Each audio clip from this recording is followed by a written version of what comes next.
ನಮಸ್ತೆ ಸ್ನೇಹಿತರೆ, ಇವತ್ತು ನಾವು ದ್ವಿತೀಯ BA ಇತಿಹಾಸದಲ್ಲಿ ಮುಖ್ಯವಾದಂತಹ ಪ್ರಶ್ನೆಯಾದಂತಹ ಶೇರ್ಷಹನ ಸುಧಾರಣೆಗಳ ಬಗ್ಗೆ ವಿವರಣೆಯನ್ನು ತಿಳ್ಕೊಂಡಿದ್ದೇವೆ. ಯಾರಿಗೆಲ್ಲ ಪುಸ್ತಕಗಳು ಸಿಕ್ಕಿದೆ ಅವರು ಪುಸ್ತಕಗಳಲ್ಲಿರುವಂತಹ ಪಾಯಿಂಟ್ಸ್ಗಳನ್ನು ನಿಮ್ಮ ಪಾಯಿಂಟ್ಸ್ ಬುಕ್ಕಲ್ಲಿ ಬರ್ಕೊಳ್ಳಿ. ಒಂದು ವೇಳೆ ನಿಮಗೆ ಪುಸ್ತಕಗಳು ಸಿಗಲಿಲ್ಲ ಅಂತ ಅಂದವರು ನಾನು ಆ ವಿಡಿಯೋವನ್ನು ನಿಮಗೆ ಕಳಿಸ್ತೇನೆ. ಅದರಲ್ಲೇ ಇರುವಂತಹ ಪಾಯಿಂಟ್ಸ್ಗಳನ್ನು ನಿಮ್ಮ ಪಾಯಿಂಟ್ಸ್ ಬುಕ್ಕಲ್ಲಿ ಬರ್ಕೊಳ್ಳಿ ಸ್ನೇಹಿತರೆ. ಮೊದಲಿಗೆ ತುಂಬಾ ಮುಖ್ಯವಾಗಿರುವಂತಹ ಪ್ರಶ್ನೆಗಳನ್ನು ನಾನು ನಿಮಗೆ ತಿಳಿಸ್ತಾ ಹೋಗ್ತೇನೆ. ಅದನ್ನು ಕೂಡ ಗುರುತನ್ನು ಹಾಕ್ಕೊಳ್ಳಿ, ಇಲ್ಲಾಂತಾದರೆ ಪಾಯಿಂಟ್ಸ್ ಬುಕ್ಕಲ್ಲಿ ಬರ್ಕೊಳ್ಳಿ. ಮೊದಲಿಗೆ ನಾವು ಆಧಾರಗಳನ್ನು ಓದ್ಕೊಳ್ಬೇಕು. ಅದಾದ ಮೇಲೆ ಮೊಘಲ್ ಸಾಮ್ರಾಜ್ಯದ ಸ್ಥಾಪನೆ ಓದ್ಕೊಳ್ಬೇಕು. ಶೇರ್ಷಹನ ಸುಧಾರಣೆಗಳು 15 ಅಂಕಕ್ಕೆ ಮತ್ತು 10 ಅಂಕಕ್ಕೂ ಕೂಡ ಕೇಳುವಂತಹ ಪ್ರಶ್ನೆ, ತುಂಬಾ ಮುಖ್ಯವಾಗಿರುವಂಥ ಒಂದು ಪ್ರಶ್ನೆಯಾಗಿದೆ.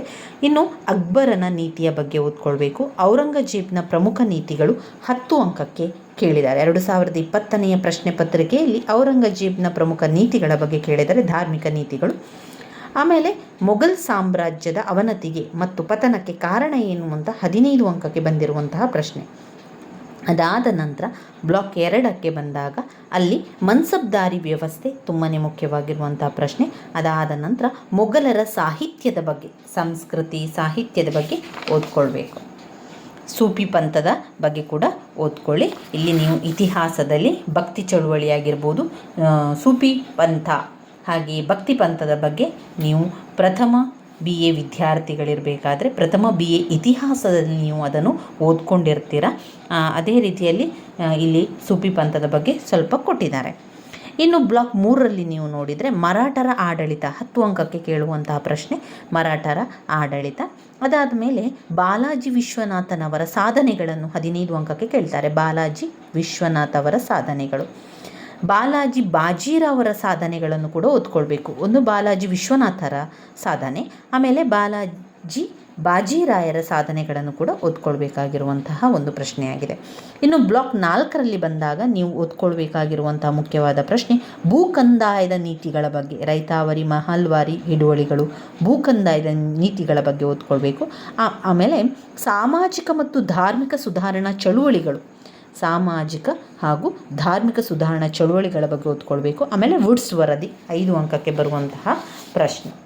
ಶೇರ್ಷಹನ ಸುಧಾರಣೆಗಳನ್ನು ನಾನು ಈಗಾಗಲೇ ನಿಮಗೆ ವಿವರಿಸಿದ್ದೇನೆ. ಇದರಲ್ಲಿರುವಂಥ ಪಾಯಿಂಟ್ಸ್ಗಳನ್ನು ಈಗ ಹೇಳ್ತಾ ಹೋಗ್ತೇನೆ, ನೀವು ಬರಿತಾ ಹೋಗಿ ಸ್ನೇಹಿತರೆ.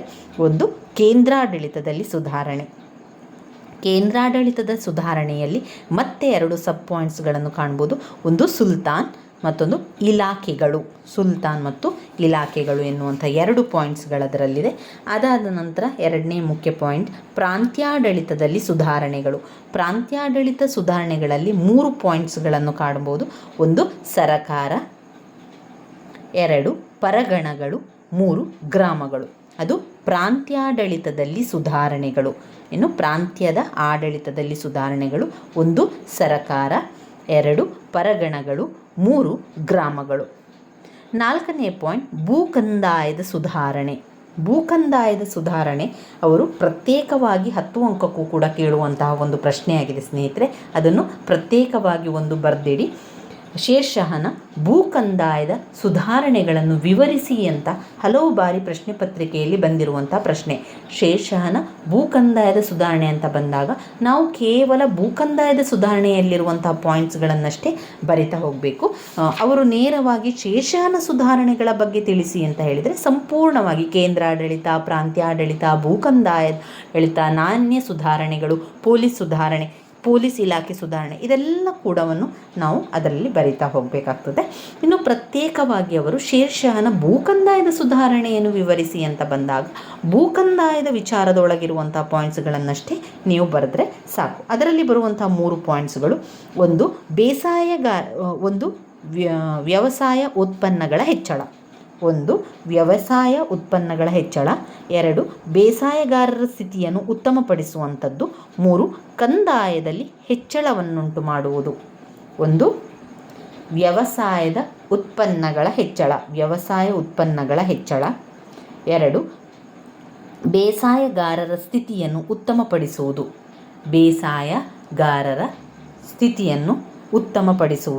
3 ಕಂದಾಯದಲ್ಲಿ ಹೆಚ್ಚಳವನ್ನುಂಟು ಮಾಡುವುದು. ಕಂದಾಯದಲ್ಲಿ ಹೆಚ್ಚಳವನ್ನುಂಟು ಮಾಡುವುದು. ಒಂದು, ವ್ಯವಸಾಯ ಉತ್ಪನ್ನಗಳ ಹೆಚ್ಚಳ. 2, ಬೇಸಾಯಗಾರನ ಸ್ಥಿತಿಯನ್ನು ಉತ್ತಮಪಡಿಸುವುದು. 3, ಕಂದಾಯದಲ್ಲಿ ಹೆಚ್ಚಳವನ್ನುಂಟು ಮಾಡುವುದು. ಇದು ಭೂಕಂದಾಯದ ಸುಧಾರಣೆಯಲ್ಲಿ ಬರುವಂಥದ್ದು. ನಂತರ ಪಾಯಿಂಟ್, ಸೈನಿಕ ಸುಧಾರಣೆಗಳು, ಪೊಲೀಸ್ ಸುಧಾರಣೆಗಳು. ಸೈನಿಕ ಸುಧಾರಣೆಗಳು, ಪೊಲೀಸ್ ಸುಧಾರಣೆಗಳು ಅಂದರೆ ಸೈನ್ಯದಲ್ಲೆಲ್ಲ ಸುಧಾರಣೆಯನ್ನು ಮಾಡುವಂಥದ್ದು. ಪೊಲೀಸ್ ಇಲಾಖೆಯಲ್ಲೂ ಕೂಡ ಅನೇಕ ರೀತಿಯ ಸುಧಾರಣೆಯನ್ನು ಮಾಡ್ತಾರೆ ಅವರು. ನ್ಯಾಯಾಂಗದ ಸುಧಾರಣೆಗಳು. ನ್ಯಾಯಾಂಗದ ಸುಧಾರಣೆಗಳು, ಕೇಂದ್ರಾಡಳಿತದ ಸುಧಾರಣೆಗಳಲ್ಲಿ 2 ಪಾಯಿಂಟ್, ಸುಲ್ತಾನ್ ಮತ್ತು ಇಲಾಖೆ. ಕೇಂದ್ರಾಡಳಿತ ಸುಧಾರಣೆ. ಎರಡನೆಯದು ಮುಖ್ಯವಾದ ಒಂದು ಪಾಯಿಂಟ್, ಪ್ರಾಂತ್ಯಾಡಳಿತ ಸುಧಾರಣೆ. ಅದರಲ್ಲಿ ಸರಕಾರ, ಪರಗಣಗಳು, ಗ್ರಾಮಗಳು. 3ನೇದು ಭೂಕಂದಾಯದ ಸುಧಾರಣೆ. ಅದರಲ್ಲಿ ಬರುವಂಥದ್ದು ವ್ಯವಸಾಯ ಉತ್ಪನ್ನಗಳ ಹೆಚ್ಚಳ, ಬೇಸಾಯಗಾರರ ಸ್ಥಿತಿಯನ್ನು ಉತ್ತಮಪಡಿಸುವುದು, ಆಮೇಲೆ ಕಂದಾಯದಲ್ಲಿ ಹೆಚ್ಚಳವನ್ನುಂಟು ಮಾಡುವುದು. 4ನೇದು ಸೈನಿಕ ಸುಧಾರಣೆಗಳು. 5 ಪೊಲೀಸ್ ಸುಧಾರಣೆಗಳು. 6 ನ್ಯಾಯಾಂಗ ಸುಧಾರಣೆಗಳು. 7 ಜನೋಪಯೋಗಿ ಕ್ರಮಗಳು. ಜನೋಪಯೋಗಿ ಕ್ರಮಗಳು ಅಂದರೆ ಅದರಲ್ಲಿ ಬರುವಂಥ ಪಾಯಿಂಟ್ಸ್ಗಳು ಸರಾಯಿಗಳು ಮತ್ತು ಗುಪ್ತ ದಳ ಇಲಾಖೆ ಕೂಡ ಬರ್ತದೆ ಅದರಲ್ಲಿ. ಅದಾದ ನಂತರ ನಾಣ್ಯದ ಸುಧಾರಣೆಗಳು, ಶೇಷಾನ ಕಟ್ಟಡಗಳು, ಶೇಷಾನ ಔದಾರ್ಯತೆ. ಇವಿಷ್ಟು ವಿಚಾರಗಳು ಶೇಷಾನ ಸುಧಾರಣೆಗಳಲ್ಲಿ ನೀವು ಬರಿತಾ ಹೋಗಬೇಕು. ನಾನು ಇದನ್ನು ಪದೇ ನಿಮಗೆ ಮುಖ್ಯವಾದ ಪ್ರಶ್ನೆ ಅಂತ ಯಾಕೆ ಹೇಳ್ತಾ ಇದ್ದೇನೆ ಅಂತ ಹೇಳಿದರೆ, 2-3 ಪ್ರಶ್ನೆ ಪತ್ರಿಕೆಯಲ್ಲೂ ಕೂಡ ಅದು ಕೇಳಿರುವಂತಹ ಒಂದು ಪ್ರಶ್ನೆ. ಶೇಷಾನ ಸುಧಾರಣೆ ಇರ್ಬೋದು ಅಥವಾ ಶೇಷಾನ ಭೂಕಂದಾಯದ ಸುಧಾರಣೆಯನ್ನು ಕೂಡ ಅವರು ಪ್ರತ್ಯೇಕವಾಗಿ ಕೇಳಿರುವಂತಹ ಪ್ರಶ್ನೆ. 2020ರಲ್ಲಿ 2023ರಲ್ಲಿ ಕೂಡ ಅದು 15 ಅಂಕಕ್ಕೆ ಕೇಳಿರುವಂತಹ ಪ್ರಶ್ನೆ. ಮತ್ತೊಂದು ಪ್ರಶ್ನೆ ಪತ್ರಿಕೆಯಲ್ಲಿ 10 ಅಂಕಕ್ಕೆ ಕೇಳಿರುವಂತಹ ಪ್ರಶ್ನೆ. 10 ಅಂಕಕ್ಕೆ ಶೇಷಾನ ಭೂಕಂದಾಯದ ಸುಧಾರಣೆಯನ್ನು ವಿವರಿಸಿ ಅಂತ ಕೇಳಿದ್ದಾರೆ. ಆದ್ದರಿಂದ ಇದನ್ನು ಸ್ಕಿಪ್ ಮಾಡಬೇಡಿ, ಓದ್ಕೊಳ್ಳಿ. ಪಾಯಿಂಟ್ಸ್ ಬುಕ್ಕಲ್ಲಿ ಬರ್ಕೊಂಡು ಆ ಪಾಯಿಂಟ್ಸನ್ನು ಕಲಿಯಿರಿ. ಹಾಗೆ ಅದರೊಳಗೆ ಬರುವಂತಹ ವಿಚಾರಗಳು, ಅದರ ವಿವರಣೆಯನ್ನು ಕೂಡ ತಿಳ್ಕೊಳ್ಳಿ ಸ್ನೇಹಿತರೆ. ಅರ್ಥ ಮಾಡಿಕೊಂಡು ಓದ್ಕೊಳ್ಳಿ, ತುಂಬಾ ಸುಲಭ ಇದೆ. ಪ್ರತಿಯೊಂದು ಮುಖ್ಯವಾದ ಪ್ರಶ್ನೆಗಳು ಯಾವುದು ಅಂತ ನಾನು ನಿಮಗೆ ತಿಳಿಸ್ತಾ ಹೋಗ್ತೇನೆ. ಅದೇ ಪ್ರಕಾರದಲ್ಲಿ ಅದೇ ರೀತಿಯಲ್ಲಿ ನೀವು ಇವತ್ತಿನಿಂದಲೇ ಪಾಯಿಂಟ್ಸ್ ಬುಕ್ಕಲ್ಲಿ ಎಲ್ಲವನ್ನೂ ಬರಿತಾ ಹೋಗಿ. ಈ ರೀತಿಯಾಗಿ ಕಲಿಯೋದ್ರಿಂದ ನಿಮಗೆ ಎಲ್ಲವನ್ನು ಕೂಡ ಕವರ್ ಮಾಡಲಿಕ್ಕಾಗ್ತದೆ. ಅದೇ ರೀತಿಯಲ್ಲಿ ಕಲಿತದೆಲ್ಲ ನೆನಪಿಗೆ ಬರಲಿಕ್ಕೂ ಕೂಡ ತುಂಬಾ ಸಹಾಯ ಆಗ್ತದೆ ಸ್ನೇಹಿತರೆ. ಅದರಿಂದ ಪಾಯಿಂಟ್ಸನ್ನು ಕಲಿತಾ ಇರಿ. ಅಂದರೆ ಬಾಯ್ಪಾಠ ಮಾಡಿ ಆದರೂ ಪರವಾಗಿಲ್ಲ, ಪಾಯಿಂಟ್ಸನ್ನು ಸರಿಯಾಗಿ ನಿಮಗೆ ಕಲಿತ್ರೆ ನಂತರ ಅದರ ವಿವರಣೆಯನ್ನು ನಿಮಗೆ ಬರಿತಾ ಹೋಗಲಿಕ್ಕೆ ಸಾಧ್ಯ ಆಗ್ತದೆ. ಒಮ್ಮೆ ಅದರ ವಿವರಣೆ ಏನು, ಅದರೊಳಗೆ ಯಾವ ವಿಚಾರವನ್ನು ಕೊಟ್ಟಿದ್ದಾರೆ ಅಂತ ಒಮ್ಮೆ ಓದ್ಕೊಂಡು ಹೋದರೆ ನಮಗೆ ಬೇಗನೆ ಅರ್ಥ ಆಗ್ತದೆ. ಹಾಗೆ ನೆನಪಲ್ಲಿ ಇಟ್ಕೊಳ್ಳಿಕ್ಕೆ ಕೂಡ ತುಂಬಾ ಸಹಾಯ ಆಗುವಂಥದ್ದು. ಇನ್ನು ನಾವು ನೋಡುವುದಾದರೆ ಇದರಲ್ಲಿ ಅವರು ಪದೇ ಮತ್ತೊಂದು ಪ್ರಶ್ನೆಯನ್ನು ಕೊಟ್ಟಿರುವಂಥದ್ದು ಅಂತ ನೋಡಿದರೆ ಯಾವುದು ಕೊಟ್ಟಿದ್ದಾರೆ ಇಲ್ಲಿ, ಅಕ್ಬರನ ನೀತಿಯ ಬಗ್ಗೆ ಕೂಡ 15 ಅಂಕಕ್ಕೆ ಕೇಳಿದ್ದಾರೆ. ಅಕ್ಬರನ ಬಗ್ಗೆ ತುಂಬ ಸಲ ಕೇಳಿರುವಂತಹ ಪ್ರಶ್ನೆ. ಇನ್ನೊಂದು ನಾವು ತುಂಬಾ ಮುಖ್ಯವಾಗಿರುವ ಪ್ರಶ್ನೆಯನ್ನು ನಾನಿಲ್ಲಿ ಬರ್ಕೊಂಡಿದ್ದೇನೆ ನೋಡಿ. 5 ಅಂಕದ ಪ್ರಶ್ನೆ, ಹುಮಾಯೂನ್ ನಾಮ, ಆಮೇಲೆ ಇಬಾದತ್ ಖಾನ್ನ ಬಗ್ಗೆ, ರಜಿಯನವರ ಬಗ್ಗೆ, ಡೂಪ್ಲೆ ಅವರ ಬಗ್ಗೆ, ವುಡ್ಸ್ ವರದಿ ಬಗ್ಗೆ. ಇದು 5 ಅಂಕಕ್ಕೆ ನೀವು ಓದ್ಕೊಳ್ಳಿ ಇವಿಷ್ಟು. ಇನ್ನು 15 ಅಂಕದ ವಿಷಯದಲ್ಲಿ ಶೇಷಾನ ಸುಧಾರಣೆಗಳು, ಬಾಲಾಜಿ ವಿಶ್ವನಾಥನವರ ಸಾಧನೆಗಳು, ಅಕ್ಬರನ ರಜಪೂತ ನೀತಿ, ಮೊಘಲರ ಪತನಕ್ಕೆ ಕಾರಣಗಳು, 19ನೇ ಶತಮಾನದ ಸಾಮಾಜಿಕ ಧಾರ್ಮಿಕ ಚಳುವಳಿ. ಇದು 15 ಅಂಕಕ್ಕೆ ನೀವು ಸ್ಕಿಪ್ ಮಾಡದೆ ಓದಲೇಬೇಕಾಗಿರುವಂತಹ ಪ್ರಶ್ನೆಗಳು. ತುಂಬ ಜನ ಕೇಳ್ತಾ ಇದ್ರಿ PDF ಅನ್ನು ಮಾಡಿ ಕಳಿಸಿ ಅಂತ. ಅನೇಕ ಬೇರೆ ಕಾರಣಗಳಿಂದ ನನಗೂ ಬೇರೆ ಕೆಲಸಗಳಿರೋದ್ರಿಂದ ಆ ಒಂದು PDF ಕೆಲಸಗಳನ್ನು ಮಾಡಲಿಕ್ಕೆ ತುಂಬಾ ಕಷ್ಟ ಆಗ್ತಾ ಇದೆ. ಸಾಧ್ಯ ಆದರೆ ಖಂಡಿತವಾಗಿಯೂ ಕೂಡ ಮಾಡ್ತೇನೆ. ಆದರೆ ಈಗ ಇವಿಷ್ಟು ವಿಚಾರಗಳನ್ನು ನಿಮಗೆ ತಿಳಿಸ್ತಾ ಹೋಗ್ತೇನೆ. ಮುಖ್ಯವಾದ ಪ್ರಶ್ನೆಗಳನ್ನು ನಾನು ನಿಮಗೆ ಪ್ರತಿಯೊಂದು ವಿಡಿಯೋದಲ್ಲಿ ಕೂಡ ತಿಳಿಸ್ತಾ ಹೋಗ್ತೇನೆ. ನೀವು ಅದೇ ರೀತಿಯಲ್ಲಿ ಪದೇ ರಿಪೀಟ್ ಆಗಿರುವಂತಹ ಪ್ರಶ್ನೆಗಳ ಪಾಯಿಂಟ್ಸ್ಗಳನ್ನು ಬರ್ಕೊಳ್ಳಿ. ಇವಾಗ ಪಾಯಿಂಟ್ಸ್ಗಳನ್ನು ಬರ್ಕೊಳ್ಳಿ. ಅದಾದ ನಂತರದಲ್ಲಿ ಆ ಪಾಯಿಂಟ್ಸನ್ನು ಸರಿಯಾಗಿ ಕಲ್ತ್ಕೊಳ್ಳಿ. ಪ್ರತಿ ದಿವಸ ಒಂದು ಪ್ರಶ್ನೆಯ ಉತ್ತರಗಳನ್ನು ಕಲಿಯೋದ್ರಿಂದ ನಿಮಗೆ ಎಲ್ಲ ಕೂಡ ಕವರ್ ಮಾಡೋಕ್ಕೆ ಸಾಧ್ಯ ಆಗ್ತದೆ. ಇವತ್ತಿನಿಂದಲೇ ತಯಾರಿಯನ್ನು ಆರಂಭ ಮಾಡಬೇಕು. ಇನ್ನೂ 2-3 ತಿಂಗಳ ಕಾಲ ನಿಮಗೆ ಪರೀಕ್ಷೆಗೆ ಸಮಯಗಳು ಇರೋದರಿಂದ ಆದಷ್ಟು ಬೇಗ ನಿಮ್ಮ ಪರೀಕ್ಷೆ ತಯಾರಿಗಳನ್ನು ಮಾಡಿಕೊಳ್ಬೇಕು. ಪರೀಕ್ಷೆ ತಯಾರಿ ಅಂತ ಹೇಳಿದರೆ ಈ ರೀತಿಯ ಪಾಯಿಂಟ್ಸ್ ಮಾಡಿಕೊಳ್ಳುವಂಥದ್ದು, ಪಾಯಿಂಟ್ಸ್ ಬುಕ್ ಮಾಡಿಕೊಳ್ಳುವಂಥದ್ದು, ಅದರಲ್ಲಿ ಪಾಯಿಂಟ್ಸ್ಗಳನ್ನು ಬರೆಯುವಂಥದ್ದು. ಈ ರೀತಿ ಮಾಡುವುದೇ ನಿಮ್ಮ ಒಂದು ತಯಾರಿ ಅಂತಲೇ ಹೇಳ್ಬೋದು. ಈ ರೀತಿ ಮಾಡೋದ್ರಿಂದ ತುಂಬಾ ಸುಲಭ ಆಗ್ತದೆ, ಹಾಗೆ ನೆನಪಲ್ಲಿ ಕೂಡ ಉಳಿತದೆ. ಇದೆಲ್ಲ ಕೂಡ ಪ್ರತಿಯೊಂದು ಬ್ಲಾಕಿನಿಂದಲೂ ಕೂಡ ಆಯ್ಕೆ ಮಾಡಿ ಕೊಟ್ಟಿರುವಂತಹ ಪ್ರಶ್ನೆಗಳಾಗಿದೆ. ನೀವು ಅದರಲ್ಲಿ ನೋಡಿಕೊಂಡ್ರೆ ನಿಮಗೆ ಗೊತ್ತಾಗ್ತದೆ ಅದು ಯಾವ ರೀತಿ ಅವರು ಕೊಟ್ಟಿದ್ದಾರೆ ಅಂತ. ಇನ್ನು 10 ಅಂಕಕ್ಕೆ ನಾವು ನೋಡಿದರೆ ಔರಂಗಜೇಬನ ಧಾರ್ಮಿಕ ನೀತಿಯ ಬಗ್ಗೆ, ಮೊಘಲರ ಸಾಹಿತ್ಯದ ಕೊಡುಗೆಯ ಬಗ್ಗೆ, ಶಿವಾಜಿಯ ಕೇಂದ್ರಾಡಳಿತದ ಬಗ್ಗೆ, ಬಾಜಿರಾಯರವರ ಮಿಲಿಟರಿ ಕೊಡುಗೆಯ ಬಗ್ಗೆ, ಹಾಗೆ 1857ರ ದಂಗೆಯ ಕಾರಣಗಳನ್ನು ವಿವರಿಸಿ. ಇದು ಕೂಡ ಈ ಪ್ರಶ್ನೆಗಳಿದೆಯಲ್ಲ, ಇಲ್ಲಿ 5 ಪ್ರಶ್ನೆಗಳು, 15 ಅಂಕದಲ್ಲಿ 5 ಪ್ರಶ್ನೆಯನ್ನು, ಹಾಗೆ 10 ಅಂಕದಲ್ಲಿ 5 ಪ್ರಶ್ನೆಗಳನ್ನು ಬರೆದಿದ್ದೇನೆ. ಇದಿಷ್ಟನ್ನು ಸ್ಕಿಪ್ ಮಾಡಬೇಡಿ. ಇದರಲ್ಲಿ 4ರಿಂದ 5 ಪ್ರಶ್ನೆಗಳು ನಮ್ಮ ಪ್ರಶ್ನೆ ಪತ್ರಿಕೆಯಲ್ಲಿ ಇದ್ದೇ ಇರುವಂತಹ ಪ್ರಶ್ನೆಗಳು ಅಂತಲೇ ಹೇಳ್ಬೋದು.